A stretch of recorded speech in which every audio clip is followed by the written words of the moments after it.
Hi everyone, it's Marilise here with another episode of Your Bully-Proof Life. This month in May, we have been focusing on mental health awareness, and I've had some amazing people join me over the last 3 weeks to share their stories about how they have conquered some really serious challenges, and how they have really won the inner game, as I call it, the inner critic, that inner bully. So the fears, the limiting beliefs, and the self-doubt. So today I'm absolutely delighted to welcome Helena Bourdillon to my show. Welcome to my show, Helena. It's really amazing to have you here. Thank you, Marilise. Before we go and have a chat with Helena, I'm just going to tell you a little bit more about her. So Helena is a freediver, speaker, and breath trainer. As a freediver, she holds 7 national records for depth and has represented the UK at 4 world championships so far. She speaks publicly about her survival and triumph over chronic depression, which had her on the verge of suicide 20 years ago. As a breath trainer, she helps people to gain better health, both physically and mentally, through using healthy breathing habits. 9 out of 10 of us are no longer breathing healthily as our bodies were designed to do. Helena, I'm so excited to hear more about you and your story. I think we'll jump straight in and show our viewers a short 6-minute video which basically tells your story. So we'll come back and then I'll ask you a bit more about you and your story. And I'm really interested to hear more about breathing techniques in particular. Fantastic. Let's do it. Good.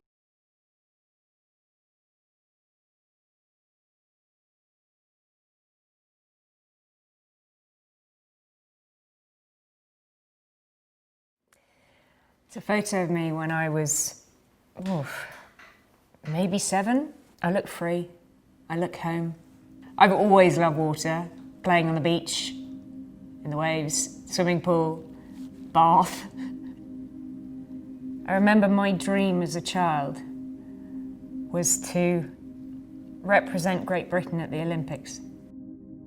I was around 11, 12 when I first noticed that things weren't quite right. But it wasn't until I was around 26 that I realised it was depression. It crept on so stealthily that I just didn't really notice until things were going very, very wrong. When did you first start self-harming?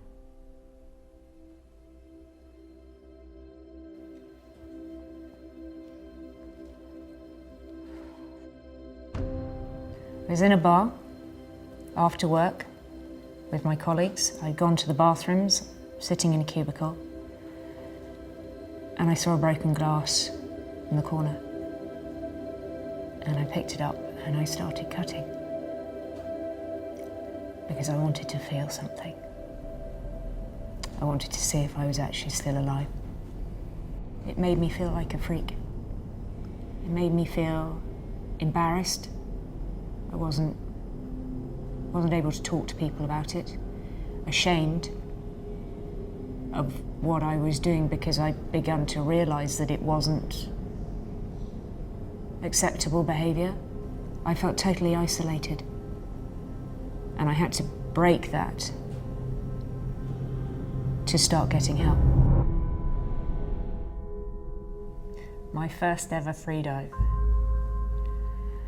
was probably 2, maybe 3 meters.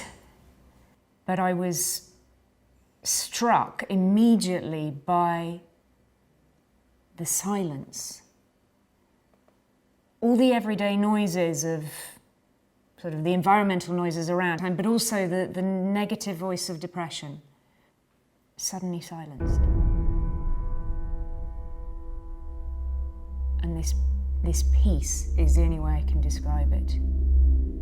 Being free of that, being in the exact moment, maybe because you're holding your breath underwater at what seems like an incredible depth, brings you totally into focus, and every second is fresh and completely separate from any other second. I could hear my heart beating. I could feel it thumping in my chest in excitement and fear and amazement at how incredible it was underwater. And I came up from this dive and I probably looked like a wild woman. And my instructor sort of said, "Are you okay? Was everything all right?" And I said, "I'm home." And in that moment, my childhood dream of representing Great Britain came back to me.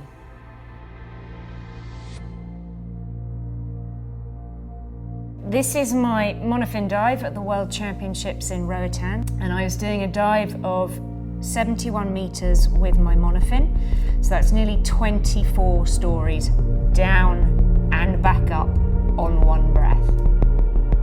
I'm free falling, it's getting darker. I'm feeling the water on my hands, I'm feeling it on my face. I have an alarm in my hood that's telling me I'm about to get to the bottom plate. Grab the tag, I've got it. I need to secure it in my hood and then I head back to the surface. But I can't rush. If I rush, I use too much oxygen. My muscles will burn, I will run out of oxygen and then be in trouble. I have to keep a constant pace. I'm beginning to feel the urge to breathe. I keep my kicks constant. I vary between large and small. I know my safety are about to appear and escort me back up to the surface for potentially the most dangerous part of the dive. There are cameramen around. I have to ignore all of that and focus on changing my breath as soon as I break the surface and getting fresh air into my system. I get to the surface.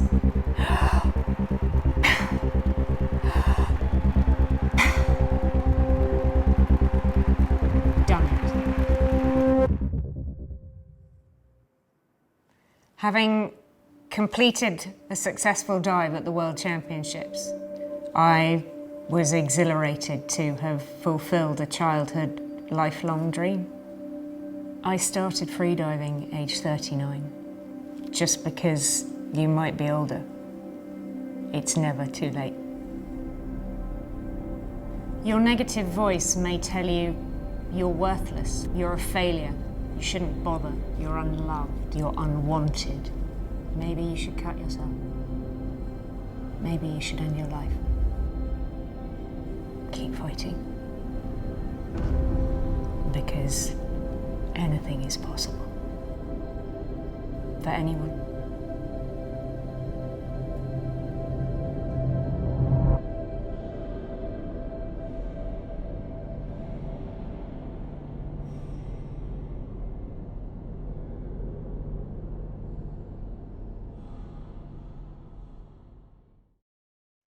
Wow, what an incredible story of survival and triumph over mental illness. You said that right in the beginning, you said that mental health is the family secret that nobody speaks about. If we don't start the conversation, it might steal 15 years of your life or worse. So you were around 11, 12 when you realized that things weren't quite right. Yeah. But that wasn't until you were 26 that you realized it was depression. Yeah. Can you please just tell us a bit more? Absolutely. Just before I go on to that quote, that it's the family secret, I think it's actually more society's secret as well. I think that's quite important to talk about that. I know we talk about mental health far more nowadays than we used to, which is wonderful, but it still has that slight taboo. So and if I hadn't got to the stage of being able to help myself and ask for help, I would not be here today. So yes, I was 11, 12 when I first began to notice that something wasn't quite right. I was quite a verbose child. I was the kind of child that when I was in a good mood, I was in a great mood, and when I was in a bad mood, I was horrific.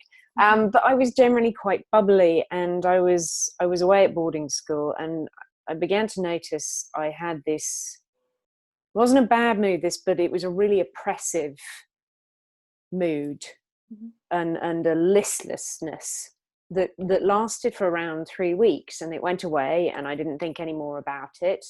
And then it came back sort of 6-9 months later, but this time it came back and it was more intense and it lasted for longer. And now this process of it sort of coming in and out like the tides speeded up, and each time it was more intense, and it was genuinely only by the time I got to being on the verge of suicide that I suddenly realized that, one, my behavior, because I talk about the self-harming obviously in the video, that I suddenly went, what am I doing? This really isn't normal behavior.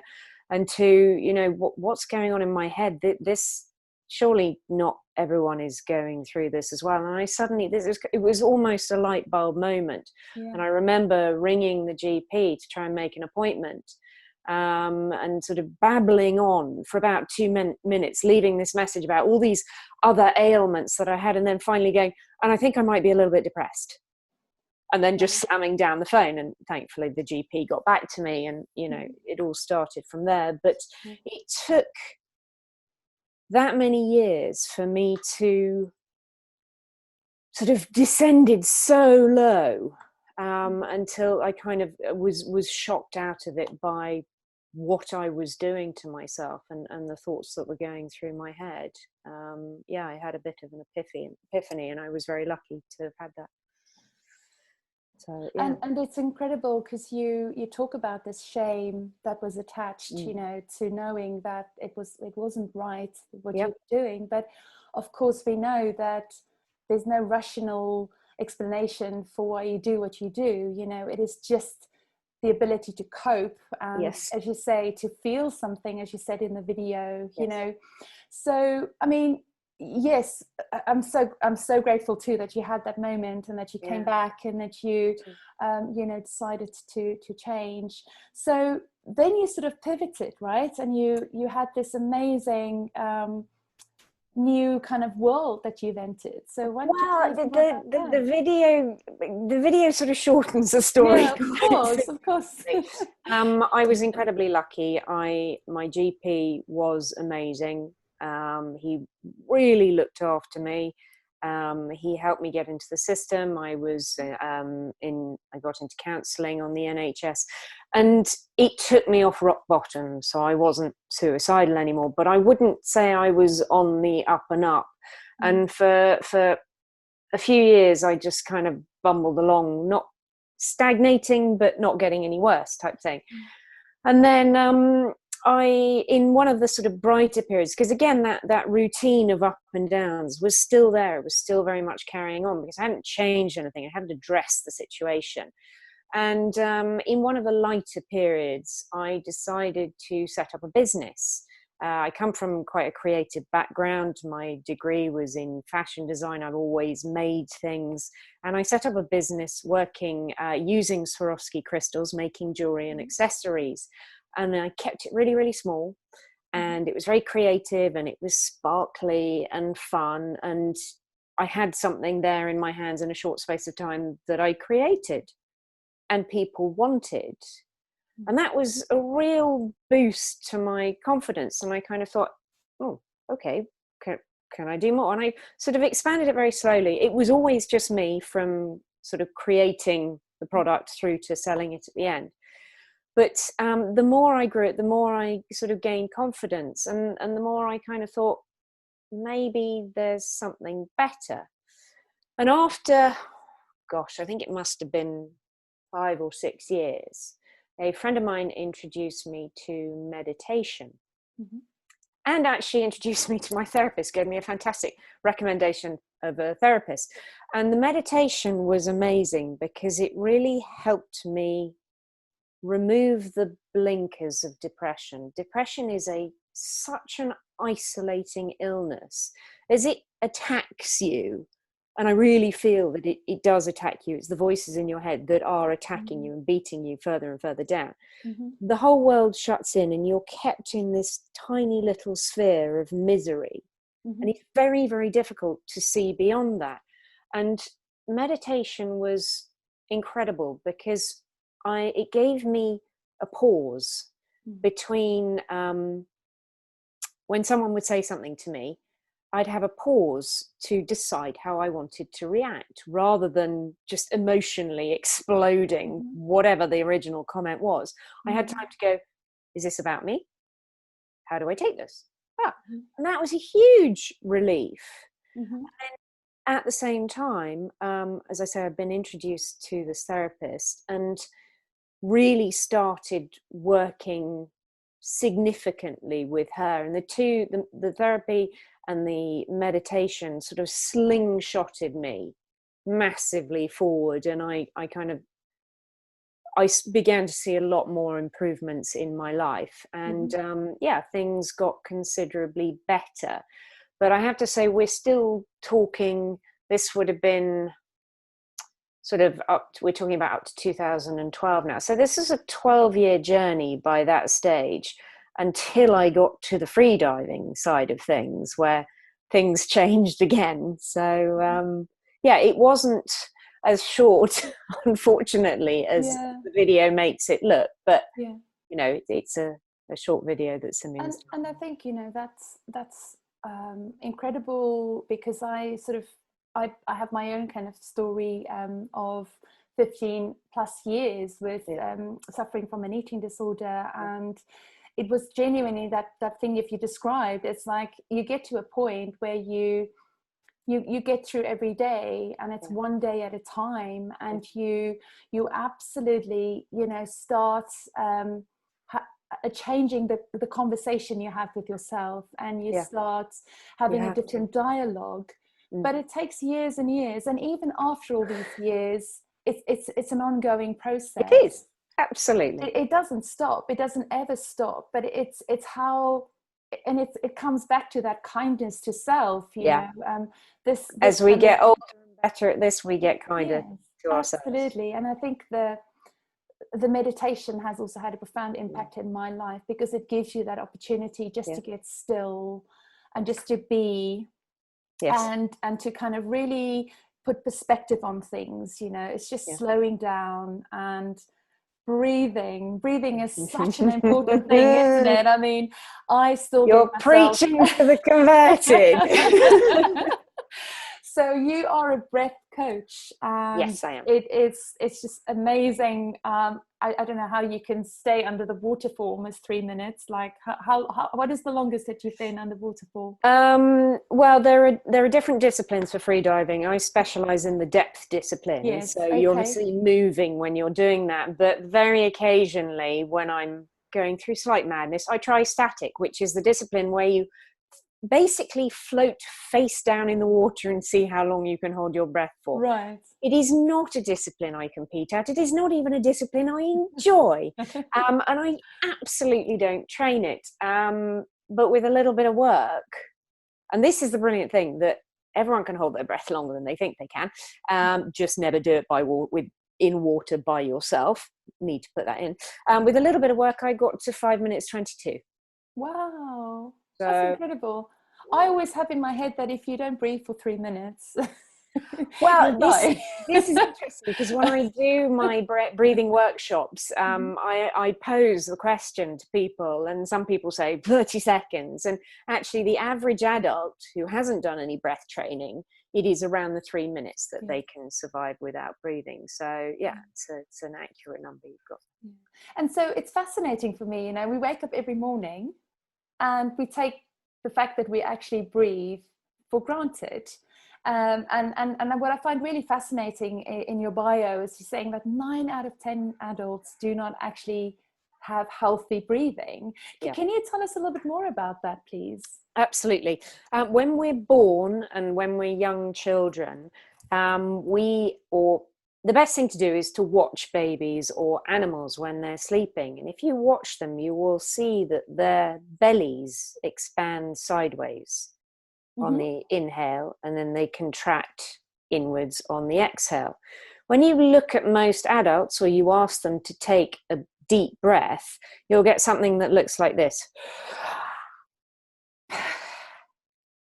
And while that was a big full breath, and I was demonstrating a big full breath, most people breathe in what we call the upper chest. And they only breathe in this area. Now, for a number of reasons, that's really detrimental. First and foremost, for your mental health, which is hugely important for pretty much everyone these days with the stress and anxiety that's currently going on, especially. Breathing in the upper chest stimulates our sympathetic nervous system, which is responsible for our fight or flight. Now, when we were running around in the savannah or in the jungle tens of thousands of years ago, and we came across a lion or a tiger or whatever it was, we really needed that fight or flight massively.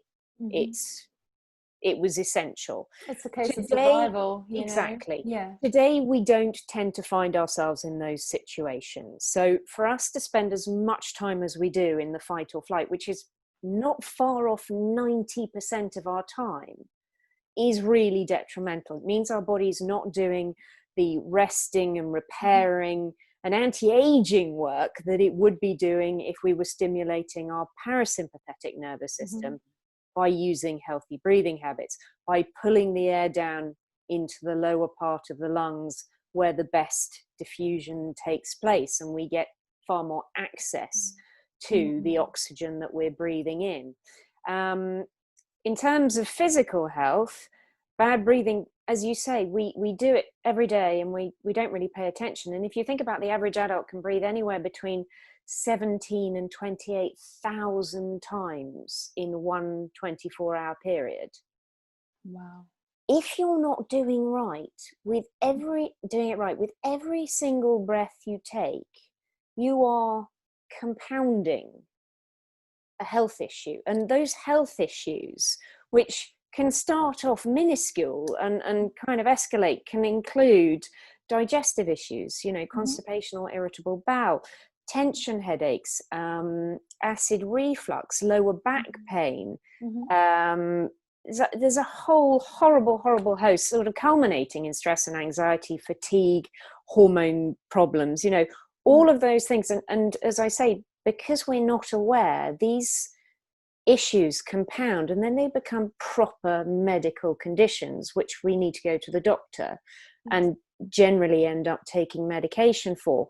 Whereas if we were healthy breathing in the first place, it's rather more unlikely we're going to end up with these and have to go to the doctor for medication, which I would hope is preferable to most people, really. So yeah, it's really important to be doing it. But the 9 out of 10 figure that you quoted, 9 out of 10 of us aren't breathing properly, is brought about by when we kind of go to school, when we start socially interacting, sort of 9, 10, and we become we put ourselves out there more, and the way other children respond to you, children can be pretty harsh when they say what's on their mind, and that can be traumatic and can cause sort of bad posture.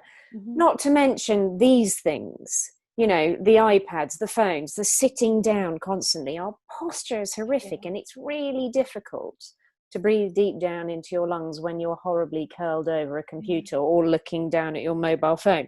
You don't see many people wandering around with their mobile phones up here tapping away, keeping good posture. So we are all guilty of it. It's just remembering the rest of the time to put the posture up and practice the healthy breathing habits so we can hopefully reverse any issues we might have or not start them in the first place, and feel much better for it, because it's helping us to stay in the present moment. If we're thinking about the past, we can end up worrying. If we're thinking about the future, we can be really fearful, and keeping us in that present moment is a much more peaceful place to be. People consider it to be an extreme sport, and the reason why is because you're denying yourself breath, which is fundamental to life. And the reason why is because you're denying yourself breath, which is fundamental to life. Mm-hmm. And for the disciplines that I do, the depth disciplines, you know, I can be down at the bottom plate at 70 plus meters. Mm-hmm.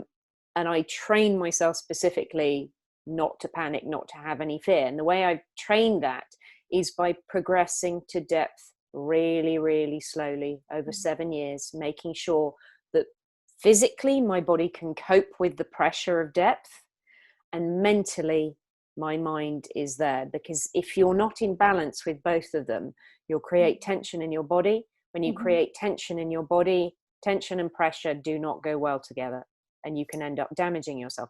So yes, in that respect, if people come to freediving and they do breath holds near water by themselves without somebody knowing what they're doing and knowing how to look after them should something go wrong, yeah, it is an incredibly extreme sport. But then you wouldn't put a beginner driver in a Formula One car. No. Freediving, I started off 2 meters, and then very gradually over the years I built it up, and now I dive to currently 76 meters, missing the water terribly, but hopefully we'll get back to it soon. Absolutely.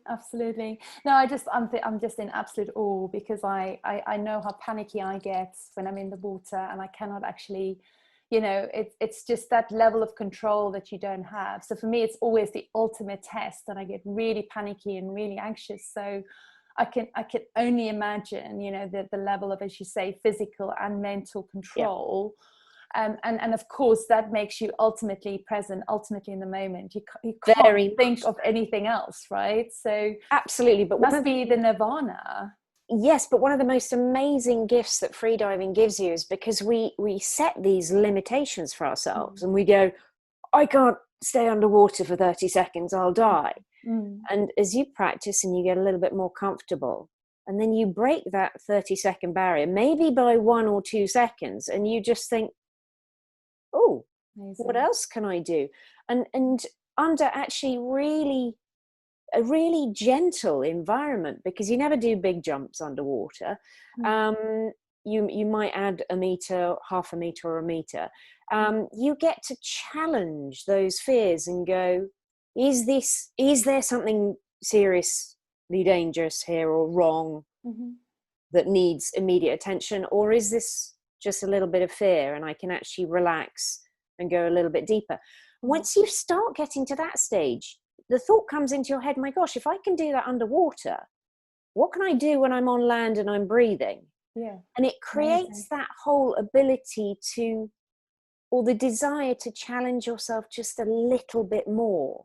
And I think that's so important in life, because we're all capable of so much more than we ever give ourselves credit for.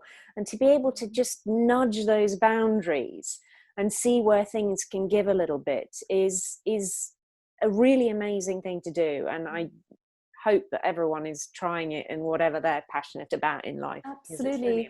And for me, it's that it's always mind-blowing that if you make that little bit of progress every day over a very long period of time, how quickly it all adds up to something quite amazing, you know. And so it's all about the consistency and showing up every day. And even though it could only be baby steps, as you say, that little bit further, you baby steps turn into a marathon in the end. Absolutely. And I think that's the whole amazing thing about, I mean, and I think a lot of people give up because they put too much pressure on themselves to do things quickly, because we're in this rat race of having to do everything quickly these days, and you know, all eyes on us kind of thing. Totally. And we're also really bad at actually celebrating the wins. You know, when you achieve something, to actually, you don't have to make a big song and dance and tell everyone else about it, but actually to sort of sit with yourself and go, I didn't think I could do that. Yeah. And I did it. And you give yourself a pat on the back. And that's then encourages you to move forward, rather than thinking, gosh, I've got this insurmountable mountain to climb. Yeah. And you look back and you go, well, actually, I'm about a third of the way up and I never expected to do that. So let's keep going. Yeah. And What I'd love to do is actually give you my 3 pointers for healthy breathing habits. Fantastic. Yeah, that'd be fantastic. Which are so important, especially at the moment. So it's 3 points, really, really simple. Point number 1 is always breathe through your nose. Point number 2 is breathe evenly. And point number 3 is breathe quietly. I'm going to run through the reasons why very quickly. The first one, always breathe through your nose. When we inhale through our nose, we get an awful lot of benefits to the air that we're breathing before it gets into our lungs. Our nose and sinuses take up 30% of the space in our skull. And in that space, there are lots of tubes and tunnels, and we do filtering. We warm the air, we moisten it. Not only that, in our parasinuses, we produce something called nitric oxide, which helps us absorb more oxygen from the air that we're breathing. 18% more oxygen than if we were breathing through our mouths. Wow, as well as the fact that nitric oxide is a really potent antiviral agent. What that means is when we breathe through our noses, we are giving our immune system the best chance it can have for looking after us through a respiratory system. And we're also giving our body the best chance to absorb as much oxygen as possible. When you breathe through your mouth, you get none of those benefits. Not one. Always breathe through your nose. The mouth is for talking, eating, snorkeling. I was pulled up on that last night. You have to breathe through your mouth when you're snorkeling. Oh, yeah. And I take it to the point where when I run, I breathe in and out through my nose. It took a lot of hard work and effort. I actually had to slow down my pace massively to be able to keep breathing through my nose, because you're not supposed to stop and breathe through your mouth. If you're struggling, you slow down your pace. And after 3 weeks, I found that I was back up at my original speed, and I was finding it easier, and I could run further. So the first one is always breathe through your nose. The second one is breathe evenly, which means the same volume of breath and the same duration for each breath. You need to find a really nice rhythm for your breathing and stick to it. This is all kind of breathing that we do when we're not exercising. You know, when you're sitting at the computer, when you're watching television, you know, it's tidal, relaxed breathing. I'm not talking about big, deep, full breaths. And I don't ever talk about deep breaths, because they actually cause a problem. So find a good rhythm. And the third one, so that's breathing evenly. The third one is breathe quietly, which means no sighing,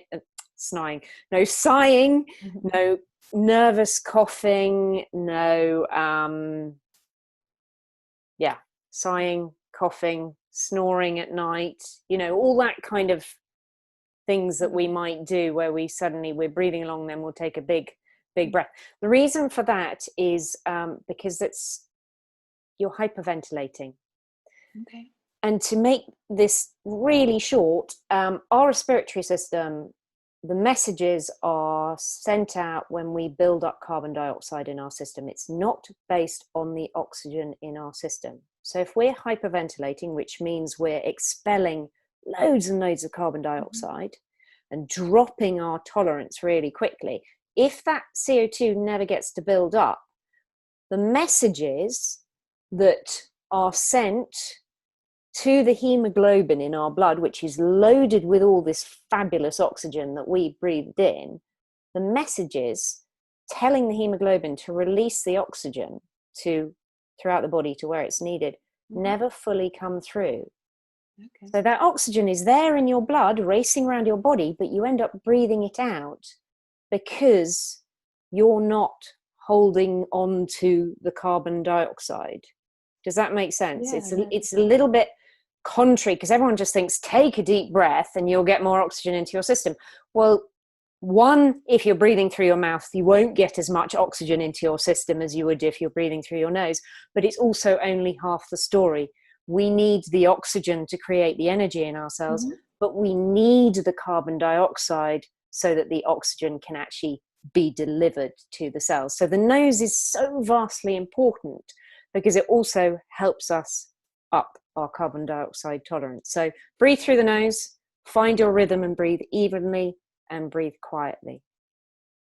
Yeah, I was fascinated. So last year I saw a physio, and they actually told me that obviously 80% of health problems can be prevented by sort of 5 things. So obviously breath was the first thing. Obviously drinking loads of water, sleep, and then your nutrition and your exercise. And you never think about breathing or even drinking water as more important than nutrition and exercise, you know. Well, when you go to the doctor, as you say, when you go to the physio, the doctor might say, are you drinking enough? They might ask about your nutrition, but unless you actually have asthma or a lung disease or issue, have you ever been asked about your breathing by a doctor? And unfortunately, it's the respiratory system. I believe in the UK, doctors learn about it in their first week at medical school. They then have another 6 years and 51 weeks before they sort of come out and start doing their thing. Wow. It's a bit of a shame when you consider how often we're breathing and what an enormous impact it has on both our physical and mental health. Absolutely. So you pointed out a few times now that people are obviously struggling, especially during these times, and especially with anxiety. I mean, I'm definitely in that category as well, you know.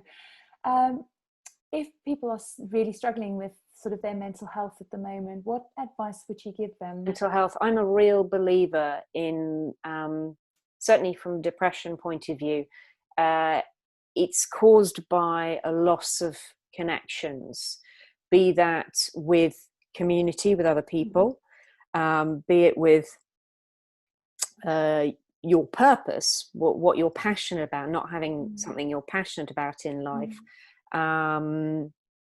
Many different things like that. And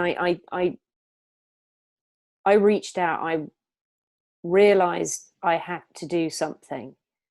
And I reached out to a stranger. I reached out to my GP, who I'm at a health centre where I get a new GP every time, unfortunately, because they're so busy. But it almost made it easier because I didn't feel like I was being judged at all. And you mentioned the word earlier, shame. And I think shame is the most damaging of all the emotions and feelings that we can have. And there was so much shame I was wrapped up in. And almost talking to somebody I didn't know helped with that. But I did also talk with friends and a little bit with my family. I was living with my family at the time. So they were kind of in the thick of it. So I went sort of slightly further afield and spoke with some very dear friends, and then the medical staff that I was, and counsellors that I was dealing with. So do reach out, you know, even to the point of, if you need the Samaritans, they are there, they are counsel, they know how to listen. And it's finding somebody who will actually hear what you say, because a lot of people are good at listening, but they're not necessarily hearing what you're saying. And people do tend to try and fix things. I know I'm so guilty of this. You know, somebody comes with me with a problem and actually they just want to vent. And I'm like, oh, have you tried this, that? And then they're like, I just want to vent. And then when I step back and go, okay, they just want to vent, that's fine. And then 5 minutes later, they feel so much better. And I'm like, oh, splendid. I did brilliantly. And I didn't actually do anything, but it's having someone create that space where you can just go, and depression also comes about because we force things down. We don't express them. We suppress them, and they build up and they build up and they build up and they build up until it's not containable anymore. So it really, find someone to talk to, whether it's a loved one or a complete stranger. Find someone to talk to. Get out in nature as well. Nature's a huge, huge thing. Nature is a real gift that I hadn't appreciated how valuable it was until the last until I started freediving, and my joy and gratitude for it has grown massively since. I'm very lucky to live near a park in London, and I'm always blown away when I go there, and it really it's good for the soul, nature. Yeah, I mean, there are lots of different ways, but if you're in a really, really dark place, concentrate on your breathing and try and find someone to talk to. Absolutely. Thank you. So we're going to do some quick fire questions next. Hands on buzzers. So what do you do each morning to set your day up for success? I'm a bit lazy. Well, no, I meditate first thing, but I'm really lazy. I don't even get out of bed to do it. I just sit upright and then I meditate. I put in my headphones and I use one of these apps, and it's 15 minutes. I don't do a huge long time. I do 15 minutes, and some days I sit down and go, oh, and other days it's easy, and I do it every single day. And it's going back to what I said earlier, it just gives me that little bit of emotional space, and it keeps me calm and it keeps me grounded. If I stop meditating, within a couple of months, I find I become a little bit more irrational. And then, so yeah, I now just meditate every day. It's my secret weapon first thing in the morning. Wonderful. And to recharge your batteries? That's a really tough question. The freediving, I call it the extreme sport of relaxation. And so while I do a lot of training, a lot of my training is geared around being as relaxed as I can humanly be. So it's really rare that I find myself in a situation where I need to recharge the batteries. If I need to recharge the batteries, sleep. Sleep is so massively important. And I've only started giving it the actual credit and importance that it really deserves in the last year, since I started reading about how it can help performance and a whole host of other things. Especially for athletes like you. I mean, it's probably the biggest investment on on recovery of the body. And it's one of the really nice parts about my job. I do enjoy sleeping. You get to sleep. You obviously, your body probably needs at least sort of 7-8 hours. Oh, I'm 8 hours minimum. I'd be very happy with 9. So I either sleep or get out in nature, actually, just spend time out in the park or in the garden. Yeah, I find that's really, really nice and soothing. And breathing exercises, just to make sure I'm grounded and breathing how I should be. Wonderful. And who has influenced you the most in your life, and why? My parents. My parents are 79 this year, both of them. They're both extremely active. They're both incredibly intelligent and live wires. I'm actually with them at the moment, making sure they don't misbehave during lockdown. And it's literally that. I'm kind of just making sure they don't go outside and misbehave. They were there during the really terrible times. They've always encouraged me. They've inspired me. Yeah, my parents, hands down. Wonderful. I'm very, very lucky. Wonderful. And the book that you've read? The book. This is fabulous. And this is actually a book that I read really recently. It's called Lost Connections, and it's by a chap called Johann Hari. Okay. And it's called Uncovering Lost Connections. It's uncovering the real causes of depression and the unexpected solutions. And I only read it recently, and I don't tend to recommend books and things. Hands down, I would recommend that. Absolutely brilliant. And he writes very well as well. I'm an audiobook girl because I like to multitask, and I really enjoyed that book. Fantastic. A lot. Yeah. Lost Connections. In one sentence, what's the legacy that Helena wants to leave? It would have to be the final sentence from the film, that it's life's worth fighting for and anything is possible for anyone. Wonderful. And I absolutely love that. So Helena, we've run out of time, unfortunately, but where did it go? So much. I really appreciate you joining me today. And thank you so much for having me on. It's been absolute pleasure, and Absolutely fabulous. Thank you. fascinating, everything, and amazing to find out more about breathing. And I think we all need to know more, and I think everybody who's watched today, share the message. We could all do with improving our breathing, and the amazing tips that you've given us. So it's not going to hurt. Improving your breathing isn't going to hurt you. It's not going to hurt, and not because, well, it's the first thing that obviously we do when we wake up in the morning. So otherwise, we absolutely. wouldn't be waking up. So. But also something good to remember is you're not actually learning something new. Your body used to breathe this way when you were much younger. So you're just kind of reminding it. And by practicing it a couple of times a day, after a few weeks, it will naturally pick it up, and you'll find that you're doing it and helping yourself every day. Right. Well, thank you so much for joining me today. Thank you, pleasure. everybody, for joining us today on this show. If you enjoyed this, please do subscribe to my channel. I will add in the show notes below how you can reach out to myself and Helena. Helena, you are on your website as HelenaBourdillon.com.